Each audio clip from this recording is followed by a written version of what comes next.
lights, 100 stories. It's the Pledge of Allegiance on the 4th of July. It's the handwritten letters from her. It's the sleepless nights alone. Newborn baby you left at your wife. Mr. Red, White, and Blue lay down his life. Mr. Red, White, and Blue brought these stars in the stripes. From the hills of Indiana, from the swamps of Louisiana, to the golden coast of California. Mr. Red, White, and Blue lay down his life. Mr. Red, White, and Blue brought these stars in the stripes.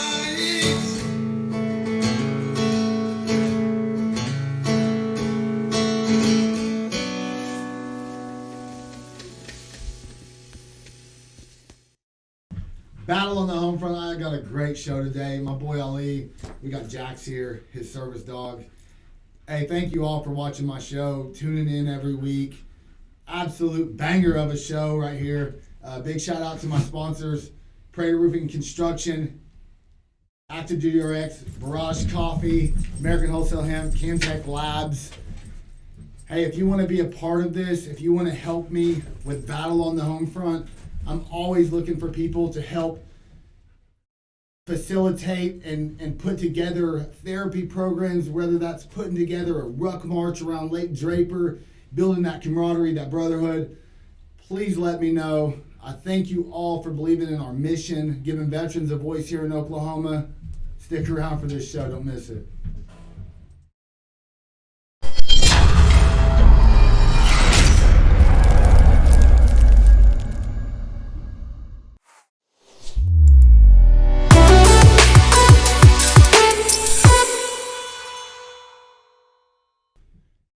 Battle on the Homefront. We're with my man Ali Alsahli. You got it. I was sitting here trying to practice it, make sure I didn't butcher it. What's up, my brother? What's going on? How are you? Pretty good. Yeah.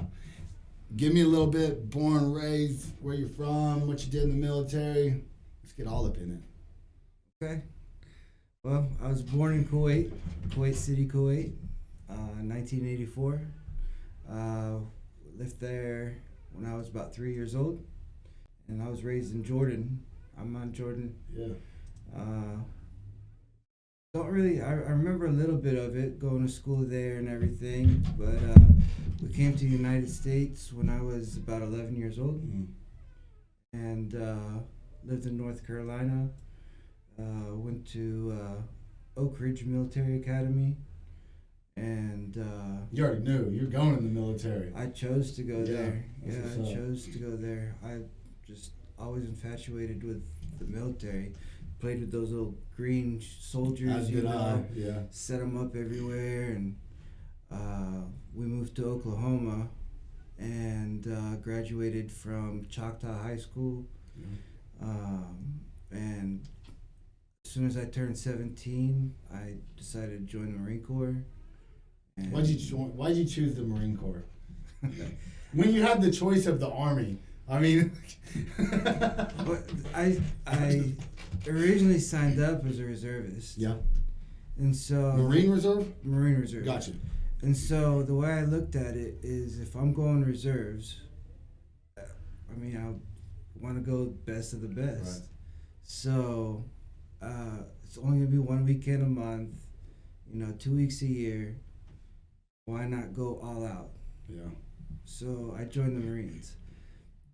Little did I know, being able to speak, read, and write Arabic. Yeah. And, everything going on at that time. You're a hot commodity, bro. Exactly. You're a hot commodity. I can only imagine how beneficial you was in theater, for sure. Yeah. So instead of the reserve thing happening, my whole contract, I basically spent it on active duty. Mm. But Yeah, they had you. Yeah. but I mean, I went in really naive about the whole thing. Did you get sign-on bonus or anything like that? Being able to No. speak Arabic or No, nothing? No, nothing. No, I was really naive going into it. I mean, the first time the recruiter came, my dad owned a couple of restaurants here in Oklahoma. And the first time the recruiter came to try to recruit me, my dad kicked him out of the restaurant. Yeah. And so, that wasn't happening. But then the second time, I was ready to go. The recruiter asked if my dad was going to be there, and I was like, no. My mom's going to be there this time. And so, we went forward with it. But the way he put it in perspective for me was he basically showed me 3 pictures. And the first picture, he said, do you want to shoot this really big gun that shoots this really big bullet that basically kills people? Y'all Marines had to have a picture book. Oh yeah. And I'm like, well, that looks pretty intense, but what else you got? And then he shows me another picture of this Marine coming out of this swamp with all this gear on. Yeah. Some recon stuff. And I'm like, well, that looks even better, But so let's table this on the side. What's the third option you have? And then he pulls out this picture and he says, or would you like to drive this really cool Humvee with this big gun on top of it that shoots a wire-guided missile? They'll tow, baby. That kills tanks. And come on, a 17-year-old kid and sees that with that type of description. Right. Of course, I went with the tow. And so that's what I signed up for. And that's how naive I went into it. And believe it or not, I went into it thinking that I was going to go into boot camp, and that's it. I go to boot camp, and then I'm going to go do my job. That's it, one weekend a month. No, there's boot camp, and then you have to go to SOI, and then we call it AIT in the Army. Okay. But no, I loved it. I'd go back, do it again. I'd do it again in a heartbeat. So I thought, though, in the Marines, obviously I was Army, so I don't know exactly how it works in the Marines. I thought you didn't get to pick your MOS. So couldn't you have got something else? Even when he was laying it out, this is what you could do. Couldn't it change in the Marines? So as a reservist... Or you were locked in? You're locked in. Okay. But there is a chance that you still couldn't get that MOS. Yeah. Because you have to pass certain requirements to be able to get it. So as a tow gunner, you can't be colorblind. Right. Infantry, same as infantry. Luckily, you don't need a lot of brains to go into infantry. Because I'd have been in trouble. Because if y'all don't know this, and I'm not embarrassed to say it, but I actually failed my first ASVAB. You know what I mean? But I knew I was infantry. I knew what I wanted. And then I had to go back and take it the second time, and almost failed it then. I mean, I'm a high school dropout, but that I want y'all to know that doesn't mean that you cannot be successful in life, in many businesses. But anyways, go ahead. No, I loved it. There was actually a very small group of Marine brothers that went in as tow gunners, and we were all out of Broken Arrow, Oklahoma, and it was a blast. Well, give me. We're gonna get into deployment, but give me one. Well, how long was it before you deployed? How long was you stateside before you had to go over? You got one funny story stateside? If not, give me a funny in theater story. No, it's not really kind of funny, kind of not. So after I was done with the SOI and everything, I came to check in the Broken Arrow unit, and I checked in with the first sergeant, and he's taking me around to get all my paperwork signed in and stuff. And I'm like, First Sergeant, they told me to let you know as soon as I got to the unit that I speak another language. And he's like, oh, it's okay, we'll do this next time, Everybody speaks Spanish or... You're like, no, I speak the language. and he's like, oh, well, if you speak Chinese or something, everybody speaks something else. I'm like, no, First Sergeant, I speak read and write Arabic. and he just kind of stops. Yeah, bet. And he's like, okay. And yeah, that's when things started for rolling. sure. And they hooked me up with a unit, and I can't remember the unit, just and they had just got back from Djibouti, and so they weren't planning on deploying at all, and so while I was with them, I really didn't do anything, so I volunteered to help out with Toys for Tots. Wow. And one of the Marines that I was in a Humvee with while we're going downtown in Tulsa or Broken Arrow, they were talking about going over to Iraq, and I asked him, how can I get on that boat? Yeah, because I speak, read, and write Arabic, and he's like, well, let me see what I can do, and then boom. Bro, you're the golden child. Being out, that's all in. So they got me into with 324. Nice. And that's who I went with as a cat platoon. Nice. All right, we're going to take a quick break. Big shout out to my two sponsors in this commercial, Barrage Coffee and Active Duty RX.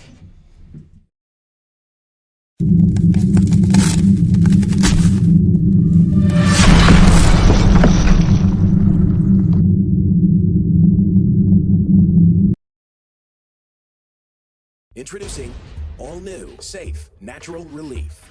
A cannabinoid-rich, clarity and focus formula when it matters most. You've got a job to do. Anxiety isn't an option. Programmed to keep you moving. A product exclusively manufactured for Active Duty RX by Can-Tek Labs.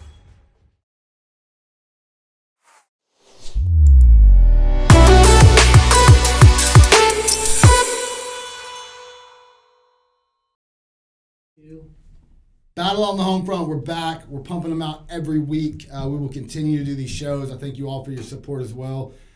Ali, so if y'all don't know this, he flew in Arabic, so you can already imagine every battalion commander, every top wanting to pull you in. You definitely would be an asset during a time of war.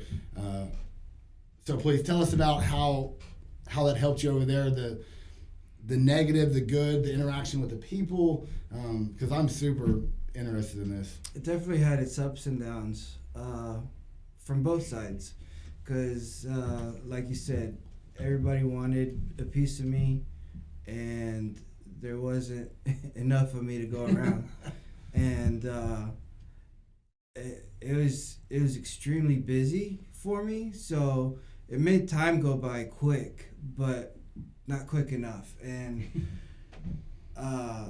trying to get some relaxing time, trying to get some sleep, I would have to hide underneath my bunk just so that way I could get some shut-eye. Yeah. And everybody, my unit wanted me, of course, because I deployed with them. Yeah. But then counter intel wanted me, the army wanted me, everybody wanted me, because here I am. I was the only Marine in the area that I was in who can speak, read, and write Arabic at that time, and it was just go go go. How did the locals react to you? Obviously wearing that Marine uniform, that American flag, coming from Kuwait. How did that? There's a mixture. There's a mixture of feelings, emotions, everything. So there was times where I had to play the role that I was American. I didn't speak. Right. I was just English, so that way I could just listen in and see what was being said. Did you ever catch any good intel like that? I did, and it was mind-boggling on what I did catch. Is it OPSEC, or can you say something? No, I mean I did catch our own the interpreters that we hired, the locals, you know. Yeah, there's some crooked. And there were some really crooked ones, and I would just act like I'm patrolling or you know keeping the area secure, and I would listen to our own terps that we hired, and they would be playing both sides, and all about them Benjamins, ain't they? so we got to put an end to that real quick. So it had its ups and downs, because when you look at me, you can't tell that I'm Middle Eastern, or at least you know that's what I've been told. Yeah. And I don't have that big of an accent, from what I've been told either. But then also whenever I do speak Arabic, because I've been in America so long and I speak English, I sometimes have a little bit of an accent speaking Arabic to some people. So, you know, a lot of Middle Easterns think that I learned Arabic and I'm trying to speak it. So they're kind of on the fence. We're like, oh, you're not Arabic, you're lying to us. So, you know, if I tell them I'm Muslim or something like that, they're kind of on the fence, like, we don't believe you. You have a lot of the locals, when you go to shake their hand or something, they don't want to shake your hand because you're Christian, or they don't shake hands with non-believers. Infidels. Yeah, kafir, whatever. And when I tell them, like, hey, I'm Muslim, you know, I pray 5 times a day just like you do, and they're like, no, you're a traitor. Like, you're an Uncle Tom, you know. That's crazy. And but you have the other part of you know, Iraqis that are very supportive and happy that I'm there. There was a lot of them that, just in general, for Americans to be there, they were happy. Oh yeah, and believe it or not, majority of the people who didn't want us there weren't Iraqis, you know. Syrians or Syrians, from Oman. Yeah. And it was crazy. Yeah. It was crazy. I mean, it's a war zone. Right. Nobody wanted the war in their own country, so they came to Iraq. Right. And most of the time, anyways, you know, we had a damn 12-year-old kid throw an RKG grenade at one of our MRAPs, and I don't think he hated Americans. It's because he got paid $50 to go throw that RKG. I don't think he felt one way or the other about us. They're paid, right? Like, they're in the, you know, the conflict, everybody's struggling, everybody's broke, and the $50 was probably a lot. He probably didn't like that mob deuce that went off on him either. But, you know, that's it's weird. It's weird. The kids are amazing too. The kids that are there, I made such a big impact with the kids there. You know, it's hard not to make a bond with the kids, because you know, they're kids, they're innocent. You know, we had a big group of kids that would come on the base, and we'd, you know, give them work here and there, and we'd give them some money to take back to their families, and loved them, man. They were hilarious, and they all knew me by my first name, Ali. They couldn't know my last name for security reasons, but they're hilarious, and it's always fun to give them like an extra $5 to go into Fallujah. They had the best falafel. Bro, that was the best food I ever ate over there. They had the best falafel shop in Fallujah before it got blown up. So I'd give them like $5, and they'd come back with like 20 falafel sandwiches for $5, and they'd still have change. Yeah, just happy. You know what I mean? That's just happy. They'd bring it back and just go to town on them sandwiches, man. We had one good, right where our little checkpoint was. We had really this little market kind of deal right there, down from one of our checkpoints, and we were on the outskirts of the town. Well, the town over, they ended up doing a big artillery. Mortars, right? And they shot some of them the smokes to mark or whatever. Well, one of them heads came off of the 105 mortars and went through that falafel place. But before that, it was probably one of the best. Dude, I could eat that nonstop. Oh yeah. Yeah, the food was absolutely. Yeah, I remember because that falafel shop just got destroyed, and they went after that shop because there was so much American currency going through there. Really? And mostly probably from me. Well, I didn't know. Well, I would try to give them American, and they're like, "This is no good, no good, no good." You know what I mean? I guess it's dinar, but I'm sure. Because I mean, American currency, as much as it's wanted, because you know, nothing to do with it, probably. No, they could do a lot with it. It's just dangerous for them because if they have American currency, then obviously they're working for the Americans, and it's dangerous. Yeah, we had to worry about, and there was and this was previous couple years before that, but they whole like platoon or something. I don't know how many got KIA from it, but they were poisoned from the local food and was brought to them, and so that was one of our issues that everybody was like, "Hey, you gotta watch that, dude." I'm over there like couscous and falafels, bro, getting it. Better than MREs, I can promise you that. Oh yeah. Hey, we're about to go to a quick break. Big shout out to our next two sponsors, American Wholesale Hemp and Can-Tek Labs.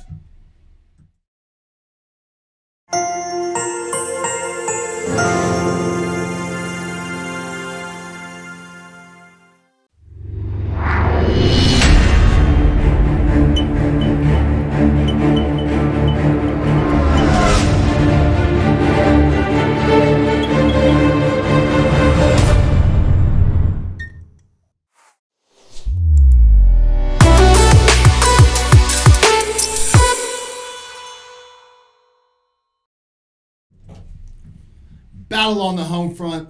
Get you some. Absolute awesome show. I'm so happy. And first off, if you don't know, the way me and you got connected, you were one of my contestant winners for the Battle on the Home Front fight night. Dr. Brandon Bailey walked out there and absolutely beast mode crushed on old boy. That was a throwdown, bro. Hey, that other dude was straight up tough though. That was not no easy win. And my throat hurt for 4 days after that, screaming for him. And Brandon Bailey, if y'all don't know him, absolutely awesome guy. Actually serving right now. It's a major, right? Major. Dude's a beast, man. And he owns Evolve Health and Wellness, so check them out as well. Big advocate for natural medicine. Absolutely love him. He actually donated to Battle on the Home Front. All his sponsor money he donated to us, and I get goosebumps talking about it. I'm so grateful for people like that believe in us, believe in our mission here. But and we got hooked up in that fight, and absolute friends now. And this is the first time that me and you ever really got to hear the whole story and stuff, and it's super cool. Especially your whole story is cool, anyways. Especially speaking Arabic and going over there, because I can only imagine everybody was wanting you. You know what I mean? So I think it's really cool. But so military life, things happened to us in the military. You got out. What was that transition from military life to civilian life? I know you have a service dog, Jax. He's about as high strung as Moto. I think it's his canine counterpart. But so please tell me about that transition. And I'd like to kind of talk about what Jax does for you as well as that service dog and the power of that. Because real quick, if y'all don't know, Ali is the one that hooked me up with Bullies for Heroes. And we got a dog donated, over a $4,000 dog, absolutely beautiful. It's going to be registered for a service dog. So I thank you for that connection, because we're going to absolutely be able to make some veteran out there a companion and a brother and a battle dog. And so y'all stick around for that one when we announce that. But please, let's go into all that. So getting out of the Marine Corps, it was... I don't even know how to explain it, because literally the day after I got out of the Marine Corps, I started a job at Walmart. And you're motivated, baby.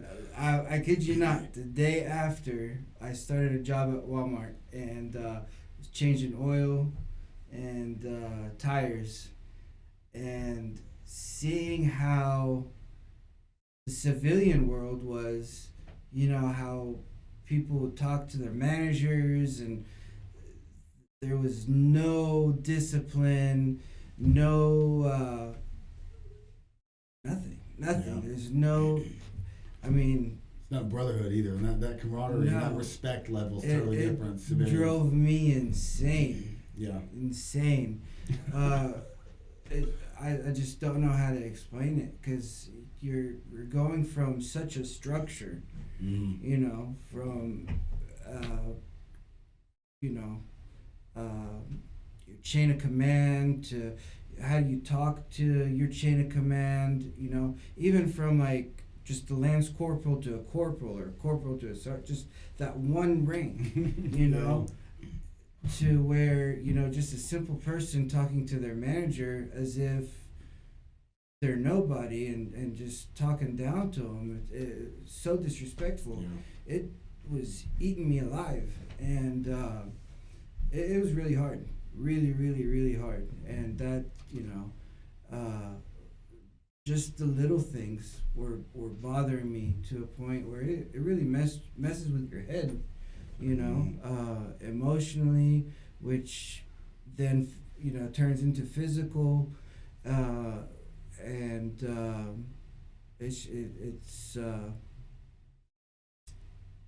it's a complete 360. Do you think that's why so many brothers and sisters, when they get out, do you think that's where a lot of the disconnect is, losing that structure, that rank? Oh yes. Yeah. Oh yes.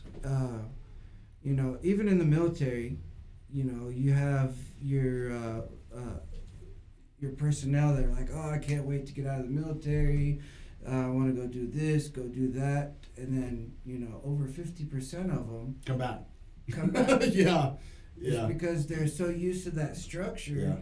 And then once they get out to the civilian world, they can't stand how there's no structure, there's no nothing, honor, duty, respect, exactly. None of that. And they want to come back.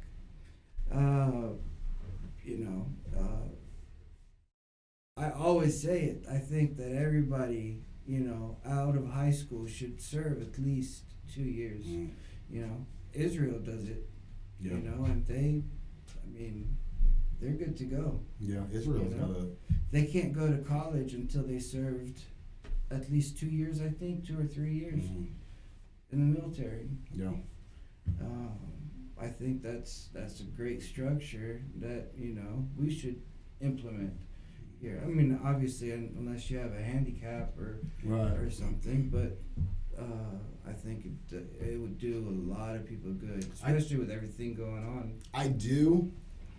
I concur with you that it would teach people a lot of important things, but I don't think that anybody in America should be forced to join for education or for whatever. But I think that we would lose the value of free America or that. But I do. Now I'm with you 110%. It's a double blade, because I feel like everybody would benefit from that. It teaches you things that are so unbelievable, like honor, duty, and respect, and things I said. But but then it's like, well, what's really free America? If you make someone that's it sounds like China communist to me. But no, I'm with you, man. Yeah, it's a double-edged sword. Sure. And we won't go into exact things, but tell us how the VA's helped you and what that also transition was like. Because you got some old broken bones in you right now. Oh yeah. We won't go into detail on that. So I'll tell you a little bit of what I have, and of course, like I have PTSD, a traumatic brain injury. I've broke my neck in 2 places in my back. I've plate and 4 screws in my neck. I've plate and 6 screws in my lower back. I've had 3 right shoulder surgeries and an anchor, and they took a piece of my collarbone out of my right shoulder. They took a piece of my collarbone out of my left shoulder. I had a deviated septum that they fixed. On top of all those surgeries, during most of my surgeries, they messed up something else, and they've had to go in and fix. Yeah. That's the VA. There you go. And that's from the VA. Yeah. So that's kind of talking about a little bit of the VA. Yeah. Now, the VA process, just getting set up, it's the process is a nightmare.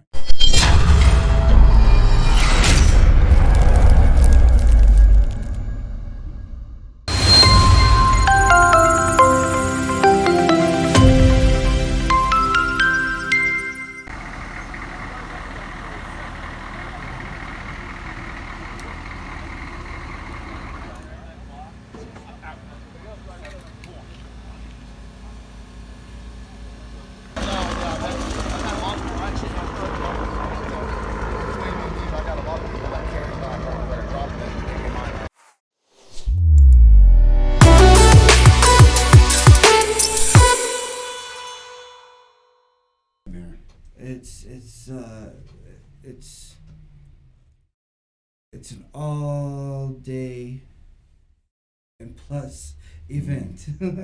So it's like going into MEPS. You know how you spend all day at MEPS, you know? It's almost like that at the VA when you're first getting set up. Yeah. And it's hell. Yeah, and a lot of people, a lot of our brothers and sisters, they miss out, you know, on disability and stuff just because, and this has got to be a tactic, right? Because they don't want to spend that money on us afterwards for service connection. I'm still fighting mine. Yeah. A lot, and I get just a small amount for some mental health stuff, just like you, I'm sure. But you know, they make it so difficult to figure it out in the process, and that's definitely a battle on the home front. We're trying to make those things easier and transition, but well, I know you don't want to talk about it, but I want to tell you this: we're that proud. You're an absolute beast, my man. So, but anyways, the other issue with the VA is the timing. Mm-hmm. You know, once you finally get your time in, they change doctors on you. They don't have a set doc.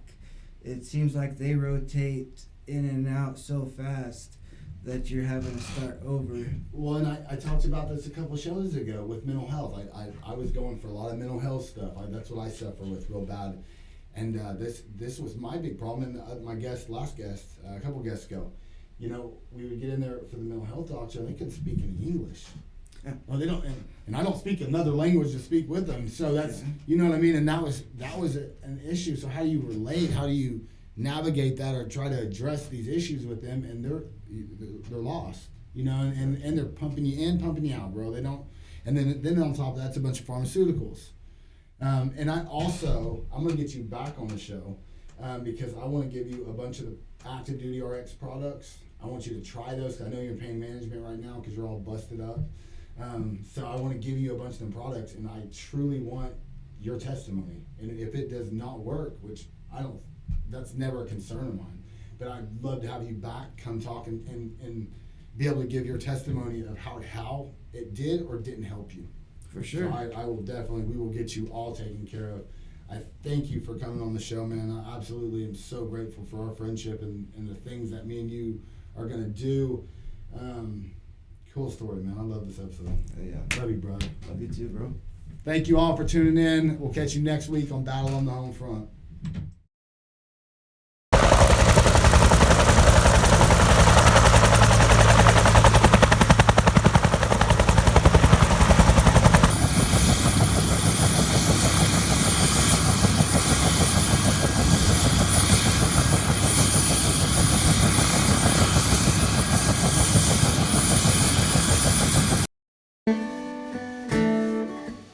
It's the guts and it's the glory. 100 stripes, 100 stories. It's the Pledge of Allegiance on the 4th of July. It's the handwritten letters from home. It's the sleepless nights alone. Newborn baby you left at your wife. It's the red, white, and blue laid down his life. It's the red, white, and blue. While these stars in the stripe